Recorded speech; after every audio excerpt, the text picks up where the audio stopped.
What if I told you that a cheap black paste once made from little more than waste and heat could preserve wood for decades, not with futuristic chemistry, not with premium sealants, not with the expensive treatments sold as modern necessity. Just a dark, sticky coating that old builders, shipwrights, and craftsmen understood far better than we do today. It sounds absurd, because in the modern world, wood decay is treated like a death sentence with a timer. Moisture gets in, fungus spreads, insects follow. The surface cracks, the core softens, and sooner or later the structure fails. Then it gets repaired, replaced, repainted, and repaired again. That cycle is so normal that nobody questions it. But they should, because for centuries people used a black protective compound that could help wood resist water microbes, insects, and time itself far longer than most people would believe. And then the method almost disappeared. Not because it stopped working, but because a solution this cheap creates a very uncomfortable question. If wood can last for decades with a low-cost black paste, then how much of the modern repair industry depends on you never discovering it? The modern construction world has a strange relationship with wood. On one hand, wood is advertised as timeless, natural, warm, and beautiful. It is sold as a premium material for homes, fences, cabins, decks, barns, roofing structures, and outdoor design. People love how it looks, how it smells, and how it makes a place feel alive. On the other hand, everyone in the industry quietly accepts the same ugly truth: wood is always under attack. Water seeps into its fibers. Sunlight breaks down its surface. Temperature swings make it expand and contract. Fungi feed on damp cellulose. Insects search for weakness. And the moment a tiny crack appears, decay begins its slow work from the inside out. That is what makes wood such a profitable material, not just when it is first sold, but every year after. Because wood rarely fails all at once. It fails gradually. A soft corner here, a swollen board there, a black stain, a warped edge, a hidden patch of rot under a painted surface.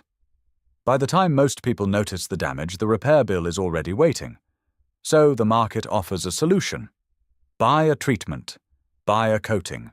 Buy a weatherproofing product. Buy a mold-resistant formula. Buy an insect barrier. Buy a premium sealant. Then buy it again next season. And again after that. The system is built around maintenance, repetition, and replacement, not permanence. That is why the idea of a cheap black paste sounds so dangerous to the logic of the modern market. Because if an old low-cost coating could truly slow moisture, intrusion, reduce fungal growth, discourage insects, and shield wood from long-term environmental damage, then it would challenge one of the industry's most profitable assumptions: that protection must be expensive, technical, branded, and constantly renewed. But history suggests something else. In older societies, builders often had fewer tools, less industrial chemistry, and almost no modern marketing. Yet many of them still managed to protect timber in boats, homes, fences, foundations, and agricultural structures with methods that were cheap, local, and surprisingly durable. One of those methods involved a black substance so simple that modern people rarely take it seriously, which is exactly why it vanished into the background. Not because it was weak, but because once people stop looking at old solutions, industries are free to sell fragility as progress. Long before hardware stores lined their shelves with branded wood sealers, people had already learned a brutal lesson about timber. If you do not protect it, nature will reclaim it. And nature works patiently. Rain does not need to destroy wood in a day. It only needs a way in. Fungus does not need a dramatic invasion. It only needs moisture, darkness, and time. Insects do not need to attack everything. They only need one weak opening. Ancient builders understood this with an intimacy that most modern consumers never will.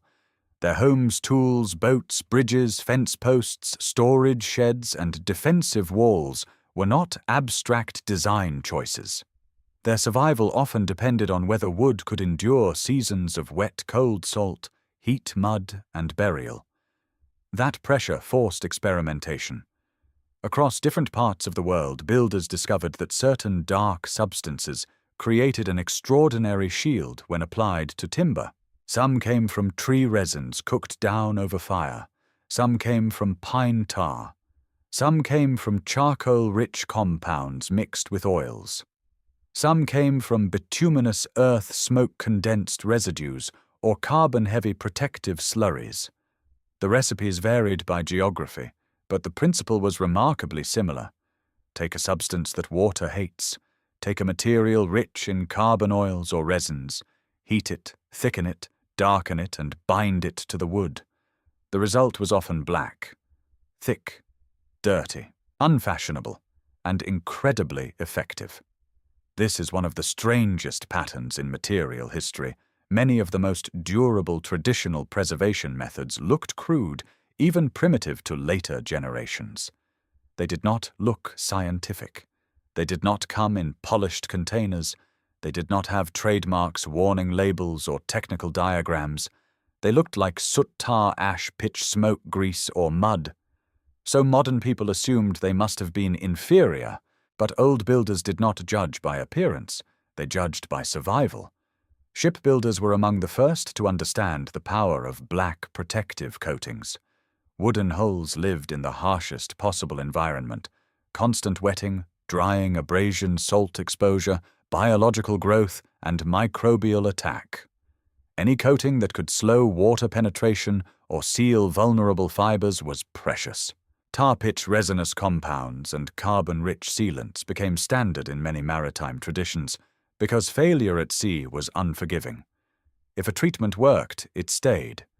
If it failed, it disappeared. That same logic spread beyond ships. Farmers used dark protective coatings on fence posts and gate timbers that touched damp ground. Rural builders treated the lower ends of structural posts before setting them into soil. Roof elements, exposed beams, barn cladding, wooden water structures, and storage sheds were often given some version of a dark, oily, or resinous barrier in places where rain and humidity made rot inevitable. In some regions, the black coating was associated with utility rather than prestige. It was not a luxury finish. It was the opposite. It was what people used when they wanted something to last without wasting money. That is an important detail because history tends to preserve the glamorous and forget the practical. Palaces get documented. Everyday workshops do not. Monumental architecture gets admired. The maintenance logic of barns, wharves, sheds, and fishing boats is treated as too ordinary to matter. But that is exactly where the best survival knowledge often lived, not in elite theory, in repetition. A village builder did not need to explain his chemistry in academic language. He only needed to notice that the untreated post failed first, while the blackened one remained hard year after year. A boatmaker did not need a laboratory to observe that one finish cracked early, while another stayed water-resistant through repeated seasons. A carpenter did not need a patent to know that smoke tar oil and carbon had protective value when combined correctly. Over time, these observations became tradition, and tradition became technique. Some wood was lightly scorched, first using controlled surface burning to drive off moisture, alter the outer fibers, and make the surface less welcoming to biological decay. Some was then coated with oil-rich or tar-like compounds, creating a double defense, a modified outer layer beneath, and a hydrophobic barrier above. In other cases, the coating itself carried enough carbon resin or mineral density to seal the surface directly. The common theme was simple: darken the surface, stabilize it, make it hostile to water, and deny nature an easy entrance. So why did this knowledge fade? Partly because industrialization changed what people trusted. As manufacturing expanded, traditional material knowledge began losing status. Local methods were rebranded as backward. Factory products looked more precise. Packaged chemistry felt more advanced. Standardization became a symbol of progress, even when it ignored the quiet intelligence of older methods. Then architecture changed.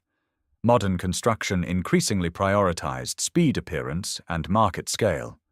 The goal was no longer just to make something endure with local materials. The goal was to build faster, cheaper up front and in forms that fit mass production. Dark protective pastes were messy. They stained hands, tools, and surfaces. They smelled strong. They looked rough. They did not suit the clean visual language of modern finish. And most importantly, they were difficult to brand as a high-margin miracle. You cannot easily monopolize a method when its logic is obvious, its ingredients are common, and its history belongs to too many people. So the technique survived mostly in fragments, in marine maintenance, in rural practices, in traditional carpentry, in restoration work, in oral knowledge passed between craftsmen who cared more about results than fashion. By the time modern homeowners entered the picture, much of that knowledge had been stripped of context. People still saw blackened wood here and there, old beams, weathered posts, dark-coated boats, charred cladding, tar-treated structures, but they no longer understood the system behind it. The protective logic had been reduced to a visual oddity, and when knowledge loses its explanation, it becomes easy to dismiss. That is how one of the oldest preservation ideas in human building culture nearly disappeared in plain sight. Not because it failed, not because it was primitive, but because the modern world became better at packaging new solutions than remembering why old ones worked, and hidden inside that forgotten history was a powerful idea. Maybe the black paste mattered not because it was magical, but because it used the simplest forces in nature against the very decay that nature itself creates. To understand why a cheap black paste could preserve wood for decades, you have to begin with a simple fact. Wood doesn't rot because it is weak. Wood rots because it is biologically vulnerable under the wrong conditions. At its core, wood is a network of long fibers, microscopic channels, cellular walls, and natural polymers. That structure gives it strength, flexibility, and lightness. But it also gives water a way in. Once moisture enters deeply enough and stays long enough, the real enemies arrive. Fungi begin feeding on the structural components of the wood. Microorganisms exploit trapped dampness. Insects are drawn to softened or exposed fibers. Repeated swelling and shrinking create cracks that invite even more water inside. So most long-term wood preservation comes down to one principle: break the decay cycle early. Do not wait for rot to appear. Do not wait for insects to settle. Do not wait for water to penetrate deeply. Stop the conditions that make biological attack possible in the first place. That is where the black paste becomes so powerful. Because many traditional dark wood-preserving compounds worked not through one miracle ingredient, but through a layered combination of physical and chemical effects. The first effect is moisture resistance. Many black pastes used in traditional preservation were rich in tar-like substances, oils, resins, carbon residues, or hydrophobic compounds. Hydrophobic simply means water-repelling. When such a coating bonds to the outer surface of wood, it slows the rate at which liquid water can penetrate the fibers. That does not make wood immortal, and it does not make it invincible under every condition, but it changes the speed of damage dramatically. And speed matters. Wood that dries quickly after getting wet is far less likely to sustain the persistent dampness fungi need. Wood that resists repeated saturation also experiences less aggressive swelling and shrinking. Fewer dimensional changes mean fewer cracks. Fewer cracks mean fewer entry points. Fewer entry points mean fewer places for decay to begin unseen. In other words, the coating does not need to be perfect. It only needs to make the environment less favorable to destruction. The second effect is oxygen and vapor moderation. A dense black surface layer can act as a semi-protective skin. Depending on how it is formulated and applied, it may reduce airflow into the most exposed outer fibers, while also slowing rapid moisture exchange with the environment. This matters because wood deteriorates fastest when it cycles violently between wet and dry states. Repeated expansion and contraction tears at the surface over time. A stable outer layer reduces that stress and allows the wood beneath to experience fewer extreme fluctuations. The third effect is biological hostility. Traditional black compounds often contained components that fungi mold and insects did not like. Some were acidic, some were resin-heavy, some were chemically complex in ways that made colonization more difficult. Carbon-rich surfaces are not nutritious in the way unprotected wood is. Certain tar-like substances also create a hostile sensory and physical barrier for insects searching for absorbent vulnerable material. This does not mean the coating acts like a poison in every case. That is not the point. The point is that biology, like water, looks for the easiest route. If untreated wood offers food, moisture, and easy penetration, nature accepts the invitation. If coated wood offers a dark, dense, water-resistant, chemically unpleasant barrier, nature often looks elsewhere or progresses much more slowly. That delay can mean years, sometimes decades. The fourth effect is surface carbonization. In some traditional systems, the black paste was used alongside mild charring smoke treatment or heat exposure. This matters because controlled carbonization alters the outermost layer of wood. It can reduce accessible nutrients at the surface, drive off some moisture, and transform the immediate exterior into something less biologically welcoming. A carbon-rich layer is often more inert than fresh exposed timber. When that altered surface is then sealed with an oily, resinous, or tar-like black compound, the result is a dual defense system, a modified outer skin beneath, and a water-shedding barrier above. That combination is remarkably intelligent. It treats wood not as something to decorate, but as something to armor. The fifth effect is ultraviolet shielding. Sunlight is often overlooked in discussions of wood decay, but ultraviolet radiation slowly degrades lignin near the surface. That breakdown weakens the outer layer, roughens texture, and opens pathways for water and biological attack. Dark coatings, especially those rich in carbon or dense pigments, absorb and reduce some of that UV damage at the surface. Again, the goal is not perfection. The goal is slowing the chain reaction that turns weathering into structural decline. The sixth effect is adhesion and penetration. Many traditional black coatings were applied warm-hot or in a semi-fluid state. That matters because heat lowers viscosity.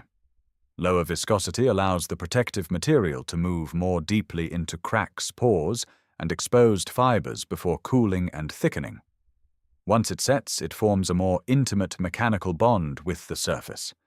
Instead of sitting like a fragile skin on top, it locks into the texture of the wood itself. That is one reason some old coatings lasted surprisingly long. They did not merely cover wood, they entered it. Modern people often underestimate the importance of this because they imagine protection as something glossy and clean. But durability rarely cares about visual elegance.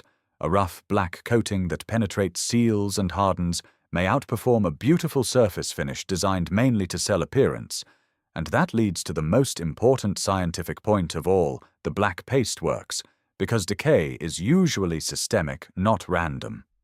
Water exposure leads to fiber stress. Fiber stress leads to cracking. Cracking leads to deeper moisture intrusion. Moisture intrusion enables fungal life. Fungal life weakens structure. Weakened structure invites insects and mechanical failure. Each stage accelerates the next. A good protective paste interferes with that sequence at the beginning. It reduces water entry.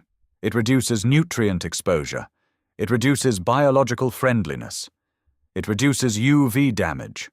It reduces structural cycling. And by reducing all of those pressures at once, it slows the entire collapse curve. That is why the method can seem almost magical from the outside. But it is not magic. It is simply a brutally effective understanding of how wood actually dies. And once you understand that the real mystery is no longer how the paste worked, the real mystery is why a material system based on carbon oil resin heat and water resistance was ever allowed to become obsolete in a world that still spends billions fighting the exact same decay process. If the black paste worked so well, then the obvious question is this: why did it disappear from mainstream construction culture? The comfortable answer would be that it was simply outdated. too messy, too primitive, too inconsistent, replaced by better chemistry. And sometimes, in specific cases, that is partly true. Not every old method was superior. Not every traditional coating was applied correctly. Not every black compound was equally durable. Some failed. Some varied by region. Some were crude because they had to be. But that explanation is not enough. Because markets do not just reward what works. They reward what can be packaged, patented, branded, standardized, priced at a premium, and sold repeatedly. And that is where cheap preservation systems become dangerous. A low-cost black paste threatens profit in several ways at once. First, it reduces replacement frequency. If a fence post lasts far longer than expected, fewer posts are sold. If exterior cladding resists weathering for years, fewer repairs are needed. If structural wood survives harsh exposure with less decay, entire maintenance cycles begin to stretch. That sounds good for the owner. It is not always good for the industries built around recurring failure. Second, it weakens product dependency. Modern markets thrive when protection feels complicated. The more technical the problem appears, the easier it becomes to sell specialized layers of solution primer systems, seasonal sealers, mold-resistant coatings, insect treatments, moisture barriers, restoration compounds, UV protectants, and premium branded finishes. Each product solves one piece. Each piece creates another purchase. Each purchase reinforces the belief that protection must come from an expert-controlled supply chain. But an old black paste does something commercially offensive. It suggests that long-term durability may come from a simple materials logic that ordinary people can understand. That is a threat. Because once people realize durability can emerge from basic principles, water resistance, carbon-rich shielding, deep penetration, surface stabilization, the illusion of mystery starts to collapse. And mystery is profitable. Third, cheap traditional systems are hard to monopolize. A corporation can dominate a branded formulation.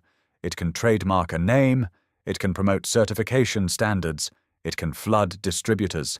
It can shape building habits through marketing and specification. But it is much harder to dominate a preservation idea that belongs to history itself. You cannot easily claim ownership over the basic logic of heating a dark hydrophobic compound and applying it to wood. You cannot fully monopolize carbon tar, resin, oil, or char as concepts. You cannot create infinite margin from a method whose appeal lies in its simplicity. That does not mean industries gather in secret rooms and consciously erase old knowledge. Suppression is often more subtle than that. Sometimes it happens through neglect, sometimes through aesthetic bias, sometimes through regulation written around industrial norms, sometimes through training systems that teach only what is sold at scale, sometimes through building cultures that mistake new for better and old for unreliable. And sometimes the strongest suppression mechanism is ridicule. A cheap black paste looks unsophisticated. It stains hands. It smells strong. It appears dirty beside polished retail products in metal cans with engineered labels and laboratory language. So it is easy to dismiss before its performance is ever seriously tested. That dismissal has consequences. Once an idea is marked as backward, it disappears from formal education. Once it disappears from education, fewer professionals recommend it. Once fewer professionals recommend it, fewer suppliers support it.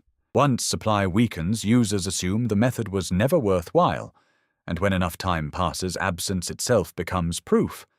People say if it was so good, everyone would still use it.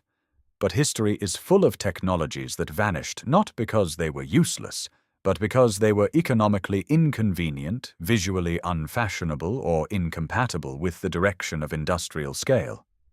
And wood preservation is especially vulnerable to this pattern because failure is profitable. A material that lasts forever generates one sale. A material that needs maintenance creates a customer relationship. A material that gradually deteriorates creates inspection markets, repair markets, coating markets, treatment markets, replacement markets, and financing chains around all of them. decay is not just a technical problem, it is a business model. That does not mean every company is dishonest or every modern product is ineffective. Many engineered wood treatments do perform well. Many modern coatings are useful. Some dramatically improve safety and consistency. But none of that changes the deeper incentive structure. A very cheap, low-status, difficult-to-patent preservation method will almost always struggle for visibility inside a system that rewards premium complexity and repeat consumption. That is why the black paste did not need to be disproven to be marginalized. It only needed to be made unfashionable. It only needed to be excluded from the mainstream story of progress. And once that happened, the industry no longer had to argue against it. It could simply wait for people to forget. So where could a black wood-preserving paste actually be useful today? The first answer is simple. Anywhere wood is exposed to repeated moisture weather or ground-level vulnerability. That includes fence posts, barn elements, garden structures, sheds, utility buildings, exposed beams, exterior cladding in certain designs, marine-adjacent timber, and wooden components that are more valuable for durability than for polished cosmetic appearance.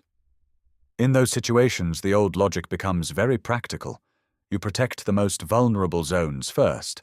The bottom of posts, end grain, joints, undersides, areas where water sits, areas where cracks begin, areas where the wood meets soil, stone, metal, or recurring humidity. That is where decay usually starts.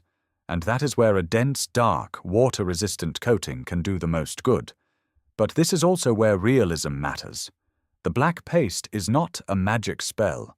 It does not make bad design good. It does not save wood that traps standing water. It does not compensate for poor drainage, constant submersion without suitable formulation or structural detailing that invites moisture into sealed cavities. In other words, the coating works best when it supports intelligent construction rather than replacing it. Wood should still be allowed to shed water. Air should still be able to circulate where needed. The surface should be prepared properly. And the paste should be applied with attention to penetration thickness and maintenance over time. Wood species matter too. Dense, durable species may respond differently from soft, porous ones. Rough-sawn timber may hold protective compounds differently than planned surfaces. Climate matters. Sun exposure matters. Freeze-thaw cycles matter. Salt air matters. And of course, safety matters. Not every historical black compound should be copied blindly. Some old formulations may have included substances that are unpleasant, smoky, irritating, or unsuitable by modern health standards. So the real lesson is not to imitate every ancient recipe exactly. The real lesson is to recover the principle behind them. Use simple, low-cost, water-resistant carbon or resin-rich protection where wood is most likely to die first. Because when you apply that principle intelligently, you are no longer treating decay after it begins. You are designing against it from the start. So in the end, the story of the black paste is not really about a forgotten coating. It is about what the modern world chooses to remember. We remember products that are branded, advertised, and sold as innovation. We forget methods that are messy, cheap, effective, and difficult to monetize. But wood does not care about branding. It does not care about marketing language. It does not care whether a solution looks primitive or sophisticated. It only responds to physics, chemistry, moisture, biology, and time. And for centuries, builders understood that well enough to create simple black protective systems that helped timber survive far longer than it should have. That knowledge did not vanish because it failed. It vanished because the world learned to trust expensive complexity more than low-cost durability. So the next time you see weathered wood rotting posts or another essential repair product promising to solve a problem that never seems to end, ask yourself one question. Was the old method abandoned because it did not work, or because it worked too well to remain convenient?